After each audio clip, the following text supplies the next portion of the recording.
to see it no matter what. Right? Cognitive dissonance, where you could dead ass show a person in 4K they're wrong. You could go point for point, proving them wrong, and they just won't change their minds, change their argument, or look themselves in the mirror and say, damn, am I wrong? And how could I be? And this is where you tend to get into like name calling, emotional backlashes, and things like that. Facts stop you or competition will bend up your shadow and which you drown you if it's not addressed. Exactly. You could always tell I'm telling you, you could definitely tell people's intelligence by how emotional they get during disagreements. And you know, if you ever see somebody arguing or disagreeing with somebody and they go for like low blows or they go to be disrespectful, you can tell that other person has met a wall in either their own confidence or knowledge of what they're talking about. Why? Because true argumentation is going to go, you believe X because of Y. So I'm going to show you Z that proves X is wrong. And then I'm supposed to go, well, I'm going to show you G that proves Z is wrong going back to my X. You know, that it might sound dumb as fuck. Honestly, if you can't imagine that, I ain't going to lie. That sounded dumb as fuck. I don't know. I feel like being an old person isn't how old you are, but how much you choose to learn once you step. Learning. You get, damn, my knee really be hurting, bro. I don't know why the fuck my knee be hurting. Yeah, not even like chess. That's why I love the book. I think, was it The Inner Game of Tennis. Damn, bro. I've done so many like book reviews on Patreon, bro. I'm like confused on which one I was thinking of. But it was actually The Inner Game of Tennis that actually changed how I look at competition and enemies. The word enemies. It was in The Inner Game of Tennis. This book directly said, my enemy is my friend. It is only through the threat of my greatest enemy that I have to be as sharp as my hardest problem. I'm creating this quote, but it just sounds better to me. It created this whole narrative that you are only as strong as your enemy. You're only as strong as your problems. If me and there's a person out here who wants to kill me, right? And let's imagine I'm an animal. Let's say I'm a cheetah. I'm a gazelle or some shit. I'm a gazelle. And the animal trying to kill me is a slug. Or a sloth. Or a bird or some shit. But if it's a cheetah, I gotta be faster. I gotta be stronger. I gotta be more aware. I gotta be able to have the eyesight to peep the bushes. It's a metaphor of life. Your problems and your struggles and your enemies are literally your friends. Your competition is your friend. And he said that he used his mentality to change how he looks at competing in tennis, right? Because as he would do in tournaments and stuff, he would get extremely nervous. But instead of being nervous, he went into an appreciative mindset and a much more calm and open mentality when going into these tournaments, because his mentality went from, I got to prove myself right, I'm better than them, I got to win, and all that mental pressure that he put on himself and all that natural anxiety he prepared himself to take on, it changed and shifted to a place of confidence and self-esteem where he now goes, I'm the same person and player I was before I left the crib, after I left the crib, and even as I'm playing these opponents, the only thing they can do is make me better. If not, I can only make them better. I'm going to attack their weaknesses. Because if I attack their weaknesses and they don't correct them, then that's a fault on them as a competitor. If I attack their weaknesses and they notice that it's a weakness and they shift and they update, they get better, forcing me to get better. It's all types of shit. Because he used to talk about when he would practice or spar, he would be aware consciously of, like, let's say, the person I'm playing is weak on their left hand. He's using tennis, but it's a lot of game in it, Chad. It's a lot of game in it.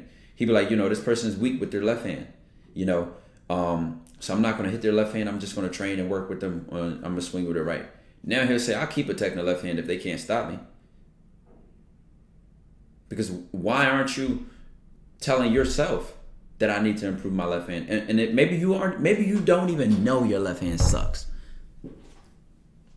Maybe you don't even know your left hand could be the reason you lose the most important game of your life. So if I don't cook you,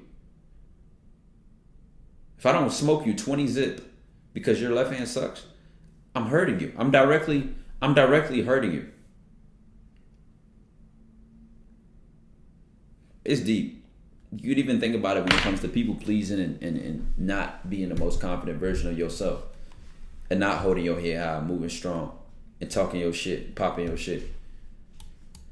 I remember that Courage to Be This like was saying something about the idea of having competition stem from a bad mentality or something along those lines. What do you think about that? This is the thing. It's why I'm getting at with discernment. You can't read every book and try to hope all the information is collaborative. That just doesn't work.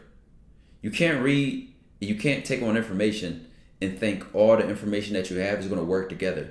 You're going to find authors that provide two different perspectives on the same topic or mentality or approach to a topic. Take competition. Those books have provided two narratives and two opinions and two thought processes on the idea of competition. So it's like, to now bring up the Courage to Be This like when we're talking about the inner game of tennis, I agree with that mentality more, and I like that one more,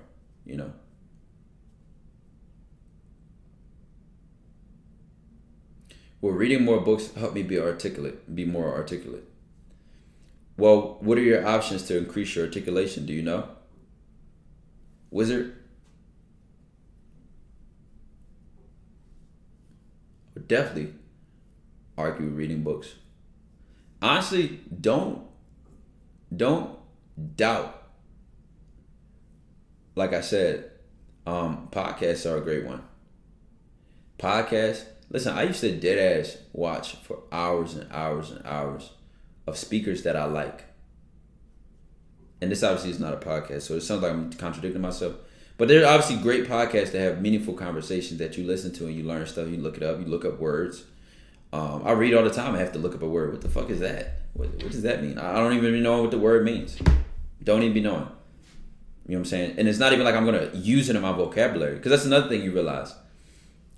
Is that there is a bottleneck in communication. Do y'all know what it means to have a bottleneck, chat? Do y'all know what that means? There is a bottleneck in communication.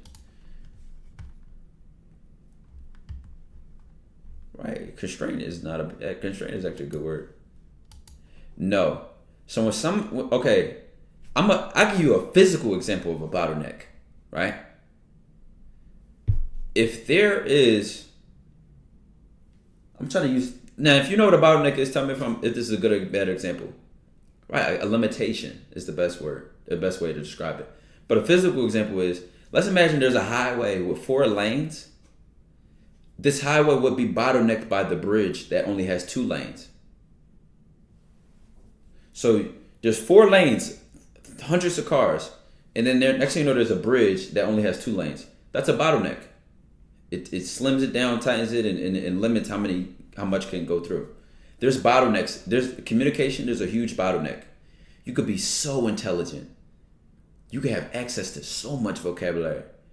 You could know so much. Yet, statistically speaking, if you are not able to adapt and be creative in communication, you'll have no impact and no influence with your words. Why? Because you lose people when they say, I don't understand. You lose them. The whole idea of it going over somebody's head is a problem if you want to be an effective communicator. So then you start learning how to communicate in different circumstances, with different education levels, different levels of professionalism. And I would say this is a lot different from code switching. I think code switching is projecting a character that works in the situation. And what I'm more so talking about is being aware of who you're talking to and how they'll understand what you're saying. Gift of Gabe. Yeah, he meant to say Gab. Imagine a pipe. If 100% of water flows into a system, the bottleneck would cause the pipe to only produce 20% of water to flow out. Right. Right. So if I was a rocket scientist, no. Let me talk about something I can actually know. If I'm a chemistry teacher, right, or a calculus teacher, I have to learn how to come down to the level my classroom. Otherwise, if I go into chapter 19 and they have no clues, no background knowledge, no foundation, no fundamentals that help them understand what I'm talking about, I'm cooked. I am cooked, bro. Oh shit, my guy Luke gifted 5 subs. Why the fuck I didn't see that? I literally just noticed on my top 5 dashboard. Hey chat, that's Lemon Man. Marvin 5800, that's my guy Lemon Man. Shout out Luke, man. Nigga Gabe gave me my gift. Oh my god, bro. Yo, did y'all hear if you mad that I'm rich bitch once? Or am I tripping? Did y'all hear that once or am I tripping? I didn't hear that at all today. Okay, I'm not tripping. That's what's wrong. Yo, people have been subbing and I did not hear that shit. I have no clue why. Cause Trillo just donated 20 bits. Oh my. Alright. Listen, if you donated a sub to follow today, I appreciate you. I appreciate you. To be highlighting shit in books. Bro, I'm telling you, if you were to steal one of my books and hide it amongst 20 copies, I would be able to find my book. I do my books dirty. I bend pages, I write on it with pen, pencil, highlighter. I do everything in my books. I ain't gonna lie. We can start getting into this read if y'all want. Cause this, like I said, it's a reason I call this my one of my favorite books. And in the past 5 years, I've probably read over 50 books. And I'm not saying that to seem smarter than I am, but I would say at least 10 of those were surrounding like financial literacy. At least 20 of those were like 30 of those were like psychology, mentality, spiritual stuff. And then I would say the rest are probably like autobiographies and shit. Right? But respectfully, this book crosses the line at both. This book crosses the line of financial literacy, financial education, and spirituality, and psychology, and mentality when it comes to how you should move with money, how you should go from being... I don't know if it's by coincidence, but I believe it's by purpose, that I read this book months before I blew up. And this is one of the books I believe changed my life. So that's not coincidence. This book literally changed my life and helped me. Because I was already on the path of success. But this book was like throwing 10 logs on a fire and turning it from a flame to a bonfire. It's how powerful I'm going to vouch for this book. You know, especially based on wherever you're at mentally with money.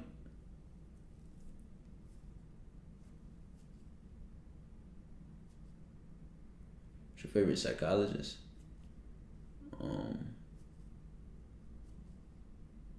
And the easy answer is Carl Jung. Lao Tzu. The quotes, you look up, did I get that name right?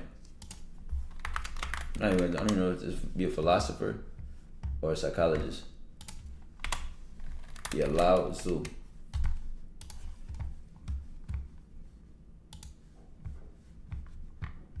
You look up, if you know about the 48 Laws of Power, Lao Tzu, Lao space TZU. A lot of what is said in the 48 Laws of Power, Lao Tzu said hundreds of years before. I don't even know how many years, I'm not going to say hundreds, but very old, I believe, Chinese philosopher. Yeah, you spelled it right. I had to make sure I spelled his name right.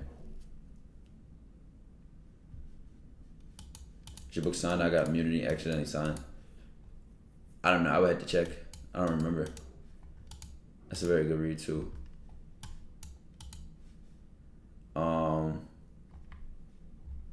Yeah, we could start. I ain't gonna lie, we could start. For their lives, probably putting you on such random infection. Why that nigga Chris Columbus so OC? Why wouldn't he be OC? You don't think he would be an OC if he could convince a country to go somewhere with no promise and then get there and dominate in the most gruesome, horrendous way possible? You can't be average and do something like that. You just can't be. You have to become more.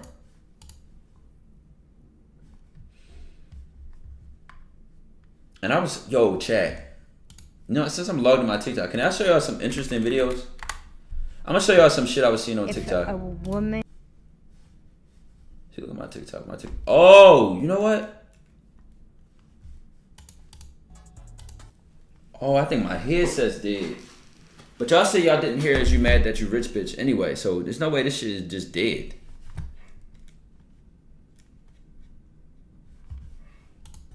I literally can't hear anything. Why the fuck am I playing the TikTok? Woman tends to be very goal oriented. She'll be attracted to a man who's more playful, and he'll be attracted to her. And it can work perfectly. I just opened my TikTok. As long as you don't think the other person's now supposed to step up. I need him to step up. No, he's not that guy. Yeah. Right? And yeah, so is that what it is? He's just not that guy. So like a specific example might be, I wish that my partner would be the one that's aware of like protecting if we're at the beach or something, and I'm the one that has to make sure everyone's doing the right thing. If one of our kids is getting into something, I'm the one that has to say, hey, cut that out, stop it. I want him to do that. That's like a little example. A little example. You know what I'm saying? Well, nothing's really very simple, but right. If you think of instincts in a hierarchy, okay, procreate. I love that word, instinct. Which includes sex, but it's also entrepreneurship, right? So creation energy. Procreate, then protect. So that's why I have to be taught safe sex, right? Entrepreneurs, of course I'm going to gamble the mortgage, right? So procreate, then protect. Is this why I don't like then condoms? Say no. So what happens in frog farming is we want men to be in give. But by criticizing them, they retract from provide into protect and into protect myself from you. Oh no, that's not the TikTok I wanted to show you. It just popped up on my TikTok. I've seen that lady talk multiple times and she's always cooked. Have y'all ever seen the movie Megamind?